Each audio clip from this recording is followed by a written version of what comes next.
RSS ವಿಷಕಾರಿ ಹಾವು ಅಂತ ಎಸಿಸಿ ಅಧ್ಯಕ್ಷ ಮಲ್ಲಿಕಾರ್ಜುನ್ ಖರ್ಗೆ ಅಸ್ಸಾಂನಲ್ಲಿ ಚುನಾವಣೆ ಪ್ರಚಾರದ ಸಂದರ್ಭದಲ್ಲಿ ಹೇಳಿದರು. ಈಗ ಖರ್ಗೆ ಮಾತಿಗೆ ಬಿಜೆಪಿ ನಾಯಕರು ವಿಷ ಕಾರ್ತಾ ಇದ್ದಾರೆ. ಬೆಂಗಳೂರಲ್ಲಿ ಬಿಜೆಪಿ ಯುವ ಮೋರ್ಚಾದಿಂದ ಫ್ರೀಡಂ ಪಾರ್ಕ್ನಲ್ಲಿ ಹೋರಾಟವನ್ನ ಮಾಡಲಾಗ್ತಾ ಇದೆ. RSS ಹಾಗೂ ಬಿಜೆಪಿ ಕಾರ್ಯಕರ್ತರ ಬಗ್ಗೆ ಖರ್ಗೆ ನೀಡಿರುವಂತ ಹೇಳಿಕೆ ಖಂಡನೀಯ ಅಂತ ಧಿಕ್ಕಾರವನ್ನ ಕೂಗಿ ಆಕ್ರೋಶವನ್ನ ವ್ಯಕ್ತಪಡಿಸಿದ್ರು.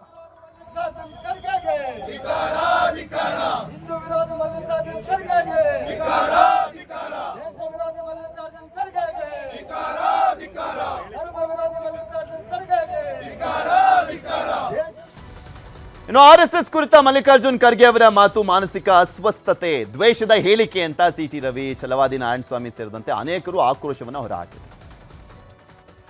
ಅದು ಹತಾಶವಾಗಿರ್ತಕ್ಕಂಥ ಮಾನಸಿಕ ಅಸ್ವಸ್ಥತೆಯನ್ನು ಪ್ರತಿಬಿಂಬಿಸ್ತಕ್ಕಂಥ ದ್ವೇಷವನ್ನ ವ್ಯಕ್ತಪಡಿಸ್ತಕ್ಕಂಥ ಹೇಳಿಕೆಗಳು ಅವರಲ್ಲಿ ಅವರು ಕೊಟ್ಟ ಹೇಳಿಕೆಗಳು ಕಾಣ್ತಾ ಇದೆ.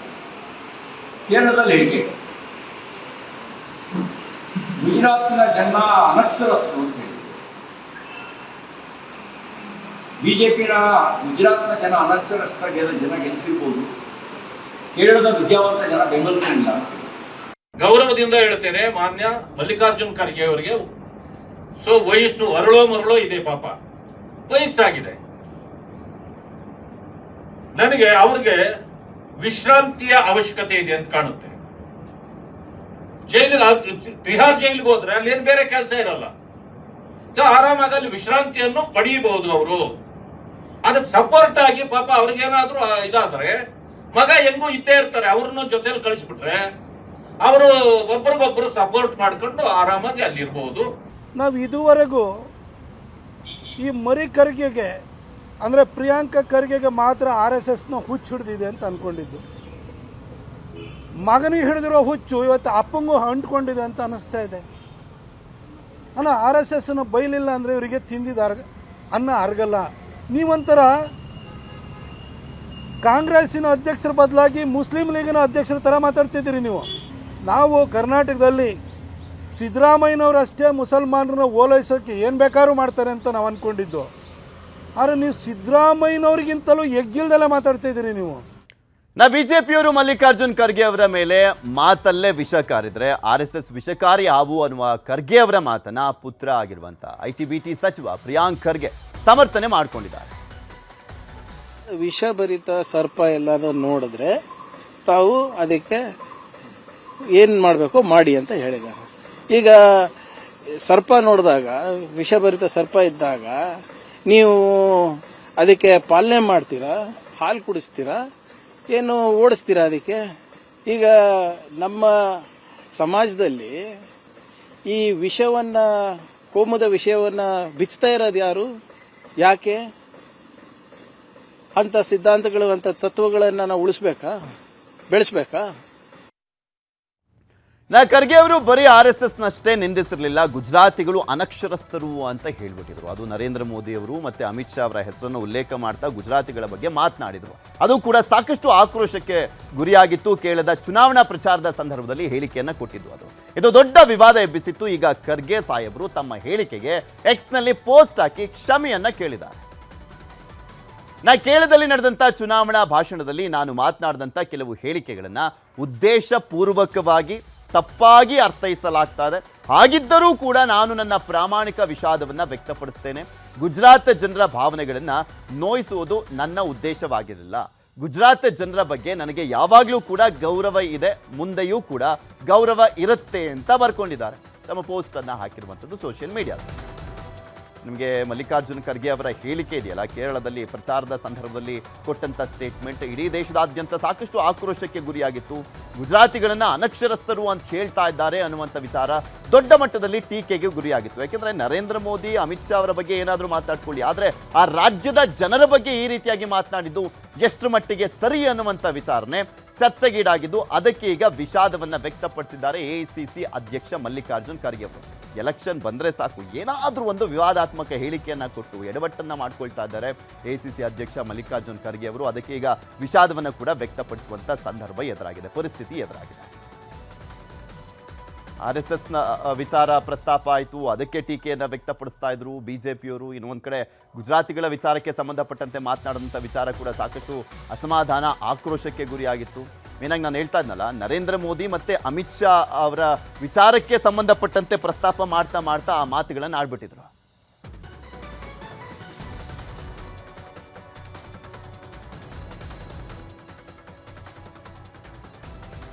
ಈಗ ಸೂಪರ್ ಪ್ರೈಮ್ ಅಟ್ 9 ಅಲ್ಲಿ ರಾಜ್ಯ ದೇಶ ವಿದೇಶಗಳ ಮತ್ತಷ್ಟು ಪ್ರಮುಖ ಸುದ್ದಿಗಳನ್ನ ನೋಡ್ತಾ ಹೋಗೋಣ. ಬೈ ಎಲೆಕ್ಷನ್ ನೀತಿ ಸಂಹಿತೆ ಇದ್ದಾಗ ಗ್ಯಾರಂಟಿ ಹಣ ಬಿಡುಗಡೆ ಬಗ್ಗೆ ಚುನಾವಣಾ ಆಯೋಗ ಕೇಳಿದ್ದಂತ ವರದಿಗೆ ರಾಜ್ಯ ಸರ್ಕಾರ ಉತ್ತರಿಸಿದೆ. ಗ್ಯಾರಂಟಿ ಯೋಜನೆಗಳು ಈಗಾಗಲೇ ಜಾರಿಯಲ್ಲಿದ್ದು ನೀತಿ ಸಂಹಿತೆ ವ್ಯಾಪ್ತಿಗೆ ಬರಲ್ಲ ಅಂತ ಹೇಳಿದೆ. ಅಲ್ಲದೆ ನೋಟಿಸ್ ನೀಡಿದ್ದಂತ ಆಯೋಗದ ವಿರುದ್ಧ ಸಿಎಂ ಅಸಮಾಧಾನವನ್ನು ಹೊರಹಾಕಿದ್ದಾರೆ. ಬೈ ಎಲೆಕ್ಷನ್ ಮಧ್ಯೆನೇ ರಾಜ್ಯ ರಾಜಕಾರಣದಲ್ಲಿ ಮತ್ತೆ ಮುಂದಿನ ಸಿಎಂ ಚರ್ಚೆ ಮುನ್ನೆಲೆಗೆ ಬಂದಿದೆ. ಸಿದ್ದರಾಮಯ್ಯನವರೇ ಮುಂದಿನ 2 ವರ್ಷ ಸಿಎಂ ಎಂಬ ಪರಮೇಶ್ವರ್ ಹೇಳಿಕೆಗೆ ಸಚಿವ ಪ್ರಿಯಾಂಕ್ ಖರ್ಗೆ ಪ್ರತಿಕ್ರಿಯೆಯನ್ನು ಕೊಟ್ಟಿದ್ದು, ನಾಯಕತ್ವ ಬದಲಾವಣೆ ಚರ್ಚೆ ಅಪ್ರಸ್ತುತ ಅಂತ ಹೇಳಿದ್ದಾರೆ. ನಾಯಕತ್ವ ಕಿತ್ತಾಟದಿಂದ ಕಾಂಗ್ರೆಸ್ ಅಧಿಕಾರ ಕಳೆದುಕೊಳ್ಳುತ್ತೆ ಅಂತ ಬಿಜೆಪಿ ಟಾಂಗ್ ಅನ್ನು ಕೊಟ್ಟಿದೆ. ಮೊನ್ನೆ ಅಷ್ಟೇ DK ಶಿವಕುಮಾರ್ ಅವರು ಕೂಡ ಒಂದು ಸ್ಟೇಟ್ಮೆಂಟ್ ಅನ್ನು ಕೊಟ್ಟಿದ್ರು. ನನ್ನ ತಾಳ್ಮೆಗೂ ಕೂಡ ಮಿತಿ ಇದೆ ಅನ್ನುವಂಥ ರೀತಿಯಲ್ಲಿ ಕೊಟ್ಟಂತ ಸ್ಟೇಟ್ಮೆಂಟ್ ಕೂಡ ಸಾಕಷ್ಟು ಚರ್ಚೆಗೀಡಾಗಿತ್ತು. ಕನ್ನಡಪರ ಹೋರಾಟಗಾರ ವಾಟಾಳ್ ನಾಗರಾಜ್ ಅವರನ್ನ ಬಂಧಿಸಲಾಗಿದೆ.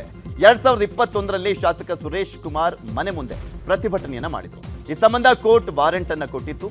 ಆದರೆ ಕೋರ್ಟ್ಗೆ ಹಾಜರಾಗದ ಹಿನ್ನೆಲೆಯಲ್ಲಿ ಬಸವೇಶ್ವರ ನಗರ ಪೊಲೀಸರು ವಾಟಾಳ್ ಅವರನ್ನ ಅರೆಸ್ಟ್ ಮಾಡಿ ಕೋರ್ಟ್ಗೆ ಹಾಜರುಪಡಿಸಿದರು. ಜಯ ಮೃತ್ಯುಂಜಯ ಸ್ವಾಮೀಜಿ ವಿರುದ್ಧ ಲೈಂಗಿಕ ದೌರ್ಜನ್ಯ ಪ್ರಕರಣಕ್ಕೆ ಟ್ವಿಸ್ಟ್ ಸಿಕ್ಕಿದೆ. ಪ್ರಕರಣ ಭಾರೀ ಸಂಚಲನ ಸೃಷ್ಟಿಸಿದ ಬೆನ್ನಲ್ಲೇ ಮಹಿಳಾ ಆಯೋಗಕ್ಕೆ ದೂರನ್ನ ಕೊಟ್ಟಿದ್ದಂತ ಸಂತ್ರಸ್ತೆನೇ ನಾಪತ್ತೆ ಆಗಿದ್ದಾರೆ. ಮತ್ತೊಂದು ಕಡೆ ಸ್ವಾಮೀಜಿ ನೀಡಿದಂತ ದೂರಿನ ಅನ್ವಯ ವಿಜಯಪುರ ಗ್ರಾಮೀಣ ಪೊಲೀಸರು ಆರೋಪಿಗಳಿಗಾಗಿ ಶೋಧವನ್ನ ಮಾಡ್ತಿದ್ದಾರೆ. ನಾಳೆ ದ್ವಿತೀಯ PUC ಫಲಿತಾಂಶ ಪ್ರಕಟ ಆಗ್ತಾ ಇದೆ. ಮಧ್ಯಾಹ್ನ 3 ಗಂಟೆಗೆ PUC ವೆಬ್ಸೈಟ್ನಲ್ಲಿ ಫಲಿತಾಂಶ ಪ್ರಕಟವಾಗಲಿದ್ದು, ಸಂಜೆ 6:15ಕ್ಕೆ ಸಚಿವ ಮಧು ಬಂಗಾರಪ್ಪ ಸುದ್ದಿಗೋಷ್ಠಿಯನ್ನು ಮಾಡಲಿದ್ದಾರೆ. ಅಲ್ಲದೆ ವಿದ್ಯಾರ್ಥಿಗಳ ನೋಂದಾಯಿತ ಮೊಬೈಲ್ಗೆ SMS ಮೂಲಕ ಫಲಿತಾಂಶ ರವಾನೆ ಮಾಡಲಿದ್ದಾರೆ. ಯಾಕೆ ಸಂಜೆ ಮಾಡ್ತಾ ಇದ್ದಾರೆ ಅಂದರೆ, ಚುನಾವಣಾ ನೀತಿ ಸಂಹಿತೆ ಇರುವಂಥ ಕಾರಣಕ್ಕೋಸ್ಕರ ಸಚಿವರಾಗಿರುವಂಥ ಹಿನ್ನೆಲೆಯಲ್ಲಿ ಸಂಜೆ ಅಂದರೆ ಚುನಾವಣಾ ನೀತಿ ಸಂಹಿತೆ ಅಂದರೆ ಮತದಾನ ವೋಟಿಂಗ್ ಎಲ್ಲ ಮುಗ್ದ ಇರುತ್ತಲ್ಲ, ಸೊ ಹಾಗಾಗಿ ಮಧು ಬಂಗಾರಪ್ಪನವರು ಸಂಜೆ 6 ಗಂಟೆಯ ಬಳಿಕ ಸುದ್ದಿಗೋಷ್ಠಿಯನ್ನು ಮಾಡಲಿದ್ದಾರೆ. ಇಲ್ಲ ಅಂದಿದ್ರೆ ಮೊನ್ನೆನೇ ಅಲ್ಲಿ ಫಲಿತಾಂಶ ಪ್ರಕಟ ಆಗಬೇಕಾಗಿತ್ತು. KFT ಸೋಂಕಿಗೆ ಶಿವಮೊಗ್ಗ ಜಿಲ್ಲೆ ಸಾಗರ ತಾಲೂಕಿನ ಮಂಜಿನಕಾನು ಹಿರೇಮನೆಯ 72 ವರ್ಷದ ಮಂಜಪ್ಪ ಸಾವನ್ನಪ್ಪಿದ್ದಾರೆ. ಏಪ್ರಿಲ್ 4ರಂದು ವಾಂತಿ ಭೇದಿ ಅಂತ ಮಣಿಪಾಲ್ ಆಸ್ಪತ್ರೆಗೆ ದಾಖಲು ಮಾಡಲಾಗಿತ್ತು. ಆದರೆ ಚಿಕಿತ್ಸೆ ಫಲಿಸದೆ ಸಾವನ್ನಪ್ಪಿದ್ದಾರೆ. ಇನ್ನು ಈವರೆಗೂ ಜಿಲ್ಲೆಯಲ್ಲಿ KFT ಸೋಂಕಿಗೆ 4 ಬಲಿಯಾಗಿದ್ದಾರೆ. ಬೆಂಗಳೂರಿನಲ್ಲಿ ಇಂದಿನಿಂದ ಮತ್ತೆ ಟೋಯಿಂಗ್ ಆರಂಭವಾಗಿದೆ. GBA ಮತ್ತು ಪೊಲೀಸ್ ಇಲಾಖೆ ಜಂಟಿ ಕಾರ್ಯಾಚರಣೆ ಕೈಗೊಂಡಿದ್ದು 5 ಪಾಲಿಕೆಗಳಿಂದ ಒಟ್ಟು 10 ವಾಹನಗಳು ಕಾರ್ಯನಿರ್ವಹಿಸ್ತಾ ಇದೆ. ಈಗ ಆಲ್ರೆಡಿ ಕಾರ್ಯನಿರ್ವಹಿಸಲಾಗಿರುವಂಥದ್ದು. ಪ್ರತಿ ವಾಹನದಲ್ಲಿ ಓರ್ವ ಇನ್ಸ್ಪೆಕ್ಟರ್, ಕಾನ್ಸ್ಟೇಬಲ್ ಹಾಗೂ 4 ಸಿಬ್ಬಂದಿಯನ್ನು ನೇಮಕ ಮಾಡಲಾಗಿದೆ. ನಾಳೆ ಅಸ್ಸಾಂ, ಕೇರಳಂ ಮತ್ತು ಕೇಂದ್ರಾಡಳಿತ ಪ್ರದೇಶ ಪುದುಚೇರಿಯಲ್ಲಿ ವಿಧಾನಸಭೆಗೆ ಮತದಾನ ನಡೆಯಲಿದೆ. 3 ರಾಜ್ಯಗಳಲ್ಲಿ ಒಂದೇ ಹಂತದಲ್ಲಿ ಮತದಾನ ನಡೆಯಲಿದ್ದು, ಮೇ 4ರಂದು ಫಲಿತಾಂಶ ಪ್ರಕಟ ಆಗುತ್ತೆ. ಅಸ್ಸಾಂನ 126 ಕ್ಷೇತ್ರ, ಕೇರಳಂನ 140 ಕ್ಷೇತ್ರ, ಪುದುಚೇರಿಯ 30 ಸ್ಥಾನಗಳಿಗೆ ಮತದಾನ ನಡೆಯಲಿದೆ. ಪಶ್ಚಿಮ ಬಂಗಾಳದ ಸಿಎಂ ಮಮತಾ ಬ್ಯಾನರ್ಜಿ ತಮ್ಮ ರಾಜಕೀಯ ಭದ್ರಕೋಟೆ ಭವಾನಿಪುರದಿಂದ ನಾಮಪತ್ರವನ್ನು ಸಲ್ಲಿಸಿದ್ದಾರೆ. ಬಿಜೆಪಿ ನಾಯಕ ಸುವೇಂದು ಅಧಿಕಾರಿ ಕೂಡ ಇದೇ ಕ್ಷೇತ್ರದಿಂದ ಸ್ಪರ್ಧಿಸಿದ್ದಾರೆ. ಪಶ್ಚಿಮ ಬಂಗಾಳದಲ್ಲಿ ಏಪ್ರಿಲ್ 23 ಮತ್ತು 29ರಂದು 2 ಹಂತದಲ್ಲಿ ಮತದಾನ ನಡೆಯಲಿದೆ. ಸನಾತನ ಧರ್ಮವನ್ನ ಡೆಂಗಿ, ಮಲೇರಿಯಾಗೆ ಹೋಲಿಸಿದ್ದಂಥ ತಮಿಳುನಾಡು DCM ಉದಯನಿಧಿ ಸ್ಟಾಲಿನ್ ಪ್ರಚಾರಕ್ಕಾಗಿ ಹಣೆಗೆ ತಿಲಕವಿಟ್ಟುಕೊಂಡು ಕೂಡಲೇ ಅಳಿಸಿದ್ದಾರೆ. ಅರ್ಚಕರೊಬ್ಬರು ಉದಯನಿಧಿ ಹಣೆಗೆ ತಿಲಕವಿಟ್ಟರು. ನಂತರ ಫೋಟೋಗೆ ಪೋಸ್ ಬಳಿಕ ತಿಲಕವನ್ನು ಅಳಿಸಿದ್ದಾರೆ. ಈ ವರ್ತನೆ ಭಾರಿ ಟೀಕೆಗೆ ಗುರಿಯಾಗಿದೆ. ರನ್ವೇನಲ್ಲಿ ನಿಂತಿದ್ದಂಥ ಇಂಡಿಗೋ ವಿಮಾನಕ್ಕೆ ಬುಲೆರೋ ಡಿಕ್ಕಿ ಹೊಡೆದಿರುವಂಥದ್ದು. ಈ ಘಟನೆ ಕೋಲ್ಕತ್ತಾದ ನೇತಾಜಿ ಸುಭಾಷ್ ಚಂದ್ರ ಬೋಸ್ ವಿಮಾನ ನಿಲ್ದಾಣದಲ್ಲಿ ನಡೆದಿದೆ. ವಿಮಾನದ ಇಂಜಿನ್ ಭಾಗಕ್ಕೆ ಕಾರು ಡಿಕ್ಕಿಯಾಗಿದೆ. ಹೀಗಾಗಿ ಗುವಾಹಟಿಗೆ ಹೊರಡಲಿಕ್ಕೆ ಸಜ್ಜಾಗಿದ್ದಂಥ ವಿಮಾನ ಸಂಚಾರ ರದ್ದುಗೊಳಿಸಲಾಯಿತು. ಜಮ್ಮು ಕಾಶ್ಮೀರದಲ್ಲಿ ಬೇಸಿಗೆಯಲ್ಲೂ ಕೂಡ ಭಾರಿ ಮಳೆ ಹಲವು ಅವಾಂತರ ಸೃಷ್ಟಿ ಮಾಡಿದೆ. ರಾಷ್ಟ್ರೀಯ ಹೆದ್ದಾರಿ 44ರಲ್ಲಿ ಭೂಕುಸಿತ ಆಗಿದ್ದಂಥ ಹಿನ್ನೆಲೆಯಲ್ಲಿ ಹೆದ್ದಾರಿ ಸಂಚಾರ ಸ್ಥಗಿತಗೊಳಿಸಲಾಗಿತ್ತು. ಇನ್ನು ಡೋಡಾ ಜಿಲ್ಲೆಯಲ್ಲಿ ಶಾಲಾ ಕಾಲೇಜುಗಳಿಗೆ ಇಂದು ರಜೆಯನ್ನು ಕೊಡಲಾಗಿತ್ತು. ಉತ್ತರಾಖಂಡ್ನಲ್ಲಿ ಭಾರಿ ಹಿಮಪಾತ ಉಂಟಾಗಿದೆ. ನಿರಂತರವಾಗಿ ಸುರಿತಾ ಇರುವಂತಹ ಹಿಮದಿಂದಾಗಿ ಕೇದಾರನಾಥ ದೇಗುಲ ಸಂಪೂರ್ಣ ಹಿಮಾವೃತವಾಗಿದೆ. ರಸ್ತೆಗಳ ಮೇಲೂ ಕೂಡ ಅಪಾರ ಪ್ರಮಾಣದಲ್ಲಿ ಹಿಮ ತುಂಬಿಕೊಂಡಿದ್ದು ಜನಜೀವನ ಅಸ್ತವ್ಯಸ್ತ ಆಗಿದೆ. ಚೀನಾದಲ್ಲಿ ಭಾರೀ ಹಿಮಪಾತ ಉಂಟಾಗಿರುವಂಥದ್ದು, ರಸ್ತೆಗಳಲ್ಲಿ ಸಂಪೂರ್ಣ ಹಿಮಾವೃತ ಆಗಿದ್ದು ವಾಹನ ಸವಾರರು ಪರದಾಡುವಂಥ ಪರಿಸ್ಥಿತಿ ನಿರ್ಮಾಣವಾಗಿದೆ. ಈ ನಡುವೆ ಬಸ್ ಒಂದು ಅಪಘಾತಕ್ಕೀಡಾಗಿತ್ತು. ಈ ವೇಳೆ ರಸ್ತೆಗೆ ಅಡ್ಡಲಾಗಿ ನಿಂತಿದ್ದು ಬಸ್ಗೆ 30ಕ್ಕೂ ಅಧಿಕ ವಾಹನಗಳು ಡಿಕ್ಕಿಯಾಗಿದೆ. ಉತ್ತರ ಕೊರಿಯಾ ಹಲವು ಮಾದರಿಯ ಬ್ಯಾಲಿಸ್ಟಿಕ್ ಕ್ಷಿಪಣಿಗಳನ್ನು ಪರೀಕ್ಷೆ ಮಾಡಿದೆ. ಬೂದ್ಸಾನ್ ಪ್ರದೇಶದಿಂದ ತನ್ನ ಪೂರ್ವ ಕರಾವಳಿಯ ಸಮುದ್ರದ ಕಡೆಗೆ ಹೆಚ್ಚುವರಿ ಕ್ಷಿಪಣಿಯನ್ನು ಹಾರಿಸಿದೆ. ಕ್ಷಿಪಣಿಗಳು ಸುಮಾರು 240 ಕಿಲೋಮೀಟರ್ ದೂರ ಹೋಗಿರುವಂಥದ್ದು. ನಮ್ಮ ಪ್ರದೇಶದತ್ತ ಕ್ಷಿಪಣಿಯನ್ನು ಹಾರಿಸಲಾಗಿದೆ ಅಂತ ದಕ್ಷಿಣ ಕೊರಿಯಾ ಆಕ್ಷೇಪವನ್ನು ವ್ಯಕ್ತಪಡಿಸಿದೆ.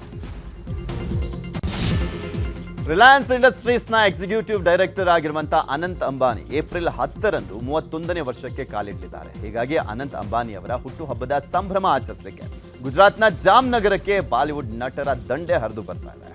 ಬಾಲಿವುಡ್ ನಟರಾದಂಥ ಶಾರುಖ್ ಖಾನ್, ರಣವೀರ್ ಸಿಂಗ್ ಸೇರಿದಂತೆ ಹಲವು ನಟರು ಆಗಮಿಸಿದ್ದಾರೆ.